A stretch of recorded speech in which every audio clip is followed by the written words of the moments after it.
everyone, we are Spelunx. We're happy and proud to share our work on Cavern Toolkit this semester. Our advisor is Drew, and our consultant is Mike. We are a team of 6 interesting people. So, our goal for this semester is to make a toolkit that makes the Cavern easy to use for multiple developers with varying skill sets that can make impactful experience for Cavern. We started out as a pitch project. Now, let's review what we pitched last semester and where are we now. Here are what we expect to achieve during our pitch. And we did everything with a minor change. More than that, we did more than we expected, as these features is what we added. This is our final deliverable of our Cavern Toolkit package. It is with an interface, a custom camera, physical control inputs, audio, sample scenes, starter scenes, and tester scenes, and organized documentation. Now, how we get to there? A user-centered tool project requires extensive user research and testing. To start, we interviewed every past team that used the Cavern to understand their pain points. As the semester continued, we also worked closely with the South Fayette High School class who is currently using our toolkit to build projects. We used playtest day as well as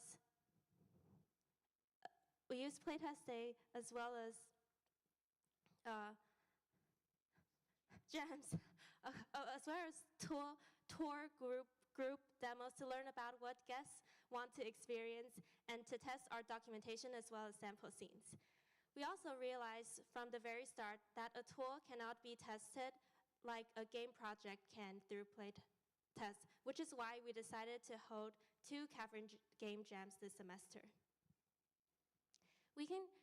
These are some of the findings that we got through the playtest and jams. For the Cavern space itself, we realized that immersion is the most important factor that makes a Cavern experience powerful. In fact, there was in one demo where the 3 projector screens got swapped, but guests still feel very immersed in the space, and they all still wanted to take photos. We also learned that every different guest had different envisions for what the Cavern can do. As for the toolkit itself, our documentation has always been well praised to be easy to follow and intuitive. And we were able to test to improve and update our features upon user feedback every time. Our most recent playtest is the second Cavern Jam. We want to thank all the Jam participants who came to, and also people who came to our showcase. In Cavern Jam 2.0, we had 13 participants who made 8 different worlds. There were cinematic experiences, performing art pieces, experimentation with UI, cooperative music puzzle game, rhythm game, horror game, and space exploration experience.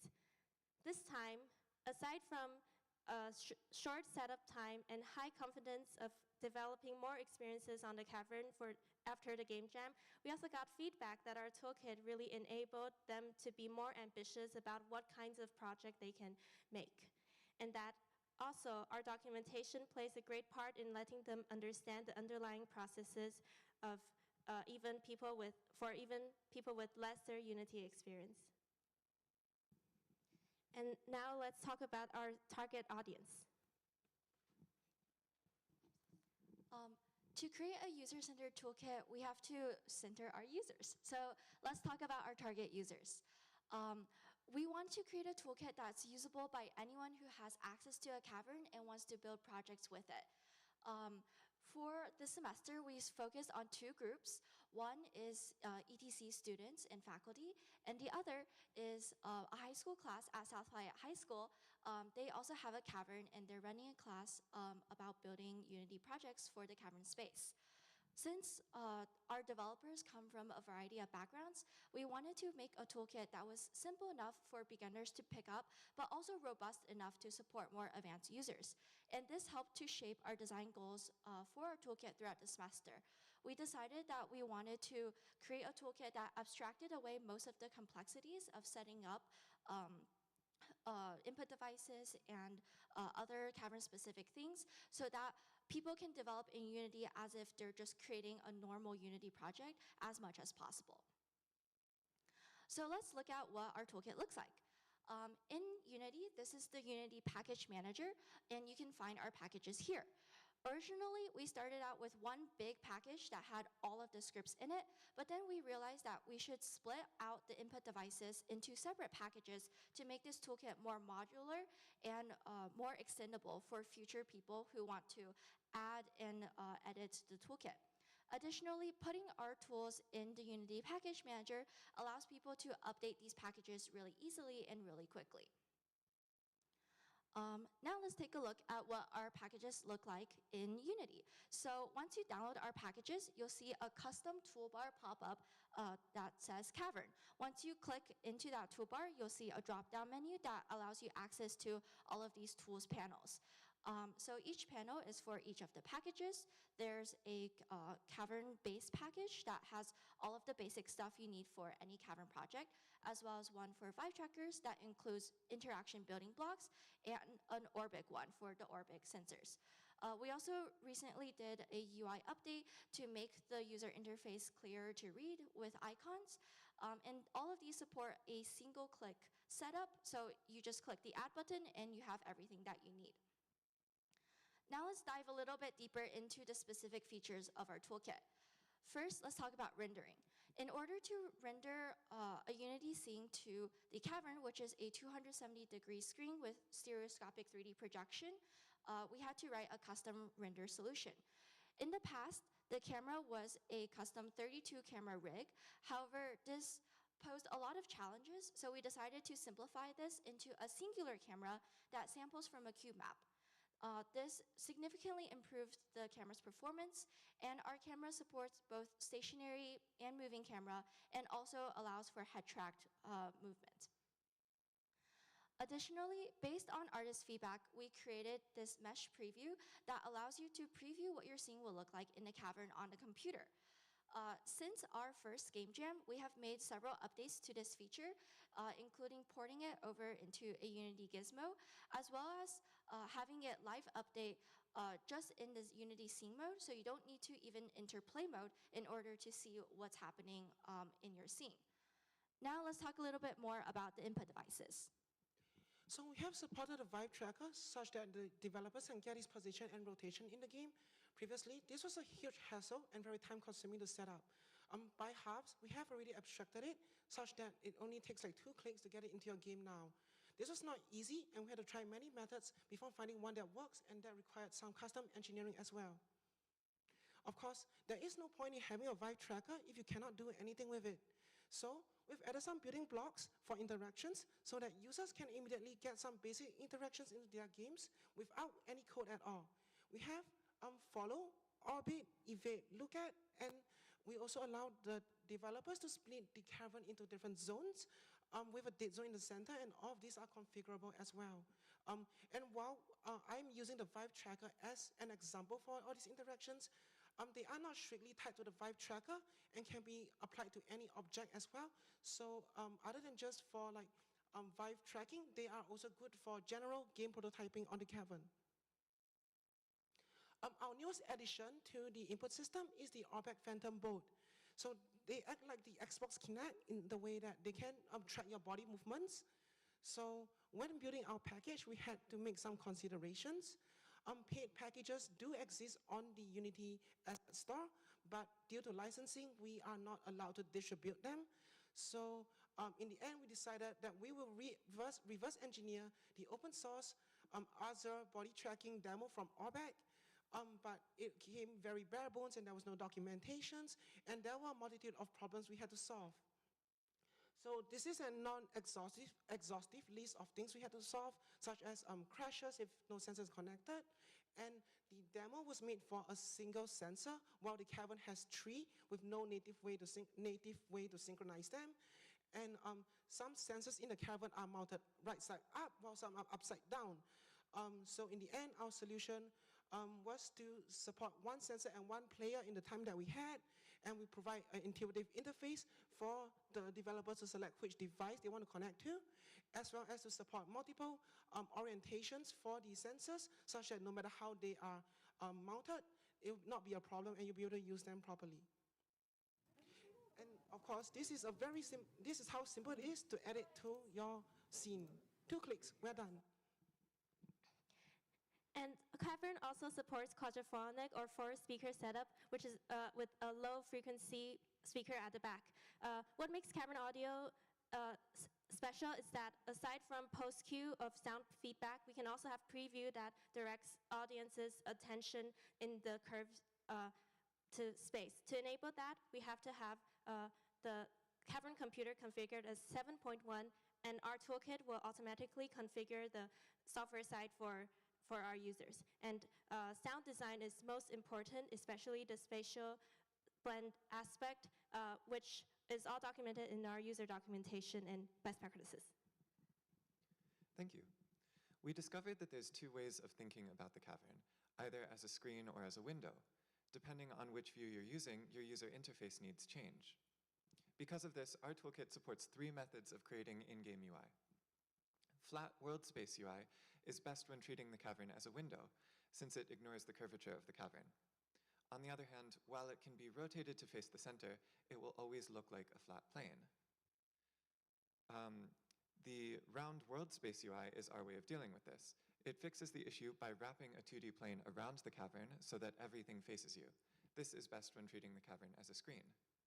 Both of those solutions support object occlusion and proper stereoscopic 3D. Our third option, screen space UI, appears always on top of everything else and doesn't properly support 3D, but avoids the overhead of our camera rendering. This is best when creating 2D experiences or trying to render a video onto the cavern. We also noticed during our playtests that almost every cavern project needs some of the same features. For instance, everyone wants to take pictures and videos, but because of the cavern's 3D, photos look doubled. We created a modular debug menu to address this. By default, every project made using our toolkit will now have helpful information and keyboard shortcuts, such as the ability to turn off 3D, as well as quit, calibrate Vive trackers, see what trackers are in the scene, and more. Next, let's talk about our sample scenes. Up until Halves, we only had a sample scene that served as an inspirational showcase of our toolkit's capabilities. After our first jam and playtesting, we learned that users would benefit from scenes that helped them get started and get a sense of the cavern's limitations. We made starter scenes with basic features pre-configured. For example, a blank scene set up with a cavern rig configured with ETC dimensions and a single Vive tracker. We also made tester scenes that people can quickly pull up to test things like text size and color limitations or Vive tracker connectivity. Now let's talk a little more in depth about the updates we've made to our sample scene.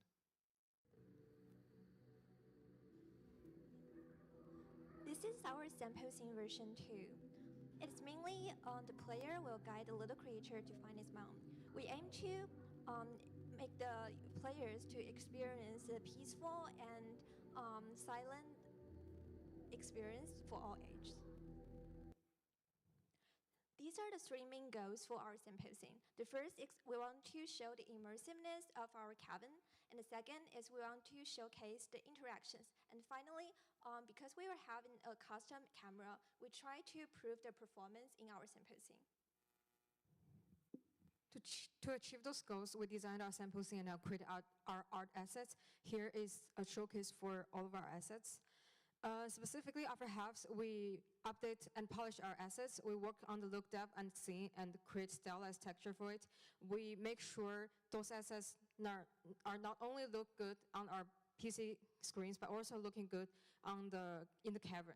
Also, we designed and embedded the demo of interaction into our sample scene. We embedded the basic interactions such as mirror, look at, evade, and follow into the whole experiences. Besides that, we add more tech art features like stylized running water, wind simulation, fur and grass shader, subsurface scattering and some VFX samples into our sample scene as well.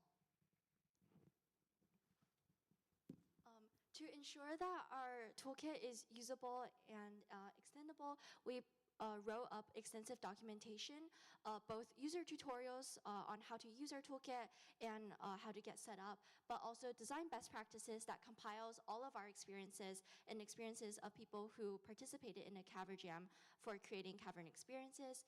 We documented our code, both explaining it and within the code itself, as well as technical documentation on how we created our custom camera. Looking forward to the toolkit beyond this semester, all of our Unity packages are published and accessible.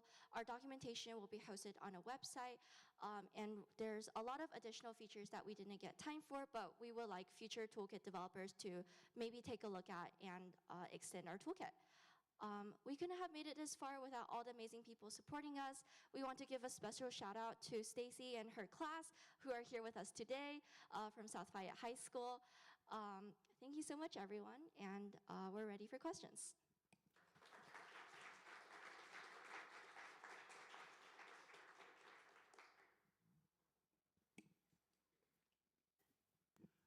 So would you say you've achieved your goal? I saw Steve nodding his head, you had jams, and you had some good comments and feedback coming out of that.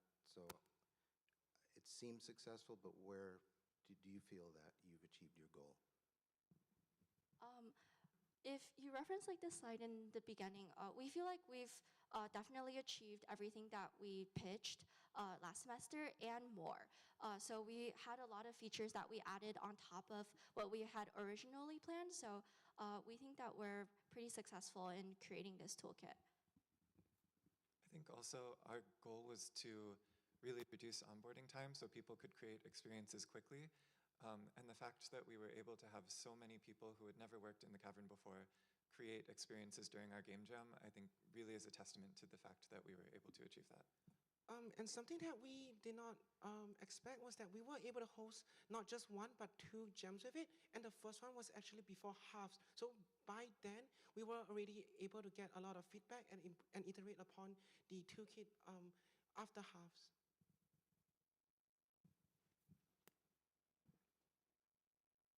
So it was great to be able to use your stuff at a jam. The difficulty of a jam is you don't get to dive deep into the documentation. You're just trying to churn out and make what you're trying to produce. I'd like to dive in deeper to the documentation. Is it all there now? And do you actually walk through things like the tester scene and how to exercise different font sizes, as you said in your presentation? Because it'll be nice to dive in deeper into documentation now. Yeah, so all of the user tutorial, all of the user-facing documentation is in. The Cavern technical documentation is done. Code documentation, we're still filling some stuff in the design best practices. And some of the tester scenes are very, very new. So those haven't been documented yet, but the rest of it has.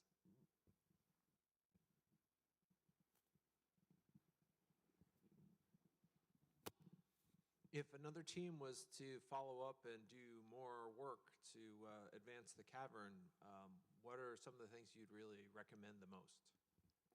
Yeah, so part of our documentation includes stuff for future Cavern teams.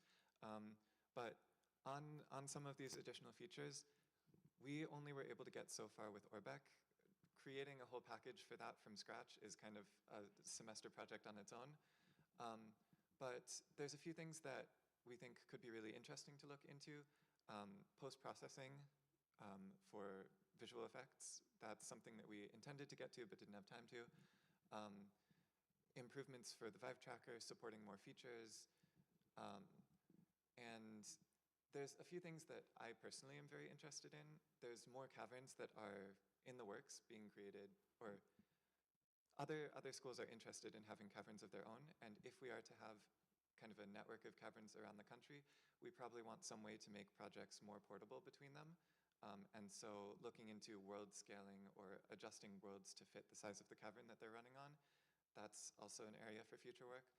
But all of this additional features and stuff that we haven't put on the slides is documented in like stuff that we have for future developers. So I have two questions. The first question is, do you have documentation on like what breaks it? 'Cause I see best practices and you're like, okay, good. Because I'm often the type of person, like when I start something, I want to say, you cannot absolutely do these things. Like do these things is probably going to fail and break. So I see the head shakes. But then the second thing I was looking for is, especially when you start getting into context of more schools, how easy is it for individual teams, like multiple teams, to work in one cavern? Like, what's the pipeline of working remote, working differently, coming up, uploading? How are you addressing like that pipeline? So I think like an example of that is our Cavern Jam, because we had multiple teams who were all working in this space at the same time. We had like a spreadsheet that like set time slots for when teams would test in the cavern, but it's really easy to like swap in and out between projects. And also for like multiple teams who want to work on a project, work on cavern projects at the same time, they can like preview what their scene will look like in the cavern within their PC, and that will like help expedite most of the like beginning processes. And then like teams can then move to the cavern and physically test in the cavern um, in like more developed later stages of their projects. I think also there's a lot of the current cavern PC crashes a lot, and so during our jam, we were always there to help people, and we know that in the future we won't be. There's only so much of that we could fix during our project. We have documented the process of taking a project and getting it up and running on the cavern, but as far as like fixing every crash that could occur, that's work that is going to be a continuing effort.